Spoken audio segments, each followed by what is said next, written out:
So I have a question for you. When someone tells you to just be yourself, what do you do? This is something that has been on my mind for a very long time. And for the longest time, I would either just hope that I understood this very confusing sentence in a good way, and I would just try and be the real me. In high school, that meant just imitating the girls that were popular. And then I found myself in a place in my life when I realized that I'm not happy with the person and with the actions of the person that would come from the very deeper parts of me. And that is when I felt very depressed and very anxious for a very long time. And this is what I learned about it. Through that process and through reflecting on my entire life, on my teenage years, on my years that I would feel pretty happy about who I am and what I would do when I would just be myself, and what I felt in those years when I felt like I just don't want to be this person that I am. So I want to talk about some of the things that I've learned through this process. And to do that, and I want to do that because I want you to learn from these experiences, to come on this journey with me, and also I want to hopefully dock in on some parts of your journey. Maybe you are the kind of person that I was in my teenage years. Maybe you're a teenager. Maybe you're someone who's very, very confident with who they are and how they feel they are. But maybe you're in a place where you just feel stuck. And either way, I would like to give you two very important principles that I've learned about and I also applied in my own life, that have helped me a lot about how to think about who I am in the first place. So here goes. The first very, very important principle that I want to tell you about is that this yourself is never a static, stuck kind of thing. It's always developing. From the moment that you were born until the moment that you die, you are always growing and developing and becoming.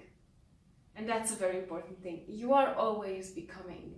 And that's very easy to understand when you're a baby or you're a teenager. You're always thinking, oh yeah, you are primed to think that this is the only part of your life that you're developing. But it's not true. You are developing more when you are a kid and when you're a teenager, but you're always developing. And what that means, and I had to learn that in a very painful way, is that if you are a teenager and act like a teenager, then you are being yourself. If you are 60 years old and act like a teenager, then you are being a version of yourself you were 40, 45 years ago.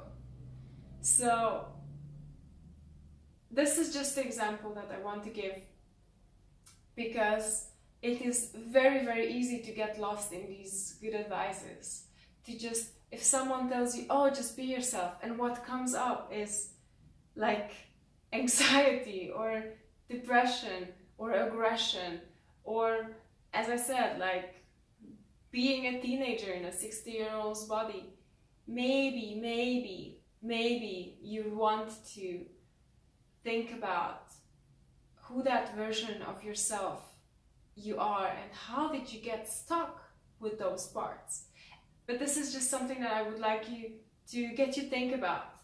If we are always developing and if we're always on the road to becoming more ourselves, then it does make sense to ask ourselves if we are developing in a way that is healthy, in a way that is connected with the essence of the people who we really are, or if you are maybe developing in ways that are not so healthy, not so good, not so beneficial. We're always developing. And the second point that I want to put right into this point of we're always developing is that we are not ourselves in a vacuum, which means that yes, we are developing, and more importantly, the influences that come in our lives are very, very important to the way we are developing. And by influences, I mostly mean people, but there are also other things. Your parents, your teachers, your best friends, the people you admire, also even the culture you are living in, the country you grew up in, the language that you speak. Yes, the language that you speak contributes to how you develop as a person in the biggest and the smallest way possible. And these things really give you a ground of who you are as a person. And this is just one point that I really wish that you're aware of. Why am I saying that? Because as much as we would like to think that I decide who I am, that is just in so many cases not realistic. Because by the time that you grew up to say, I decide who I want to be, you have already had at the very least 20 years of your life. Maybe, let's say 15 when you want to say this. You have already had experiences that have already shaped you, and you cannot go back and decide for those people who had to decide for you when you were a kid. And this is something to keep in mind, especially because when we talk about this, personal responsibility of who we are and our actions that are based on who we are, it is very important to become a person who is adult and responsible and can make their own decisions. But the vast majority of people I am seeing, and this is just a personal opinion and observation, have not become those kind of adults. And when they say I decide, it's more a symptom of something else, which is again another topic. I'm not going to go into that right now. My whole point in this is that again, when we think about the big question, how am I myself? How can I become myself? When someone tells me, just be yourself, sorry, then how do I know who I am? And of course, this is something that you do aside from those moments when you have to decide what you have to do. This is a work of personal development, and these are the two principles that I really wanted you to know and to reflect about. One, that you're always developing, and two, that the way you're developing is very influenced by the people who are in your life and events that happen to your life, happen to you in life. So my reason for having said all this is that my first goal is to bring this awareness into your thinking. I want you to be aware that whenever you say, this is me, you might be in a position of saying, yes, this is me, this is the real me. And you're lucky if you have done that.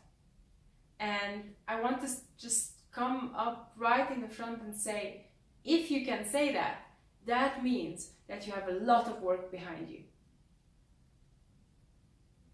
But if you don't have that lot of work behind you, then you might just say, oh, this is me, but actually just being a product of all the influences that happened to you, and might not really have become the person who you really were meant to be.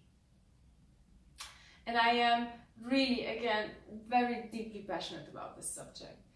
And this is the whole point why I'm doing this blog, actually, and why I'm doing this series in particular.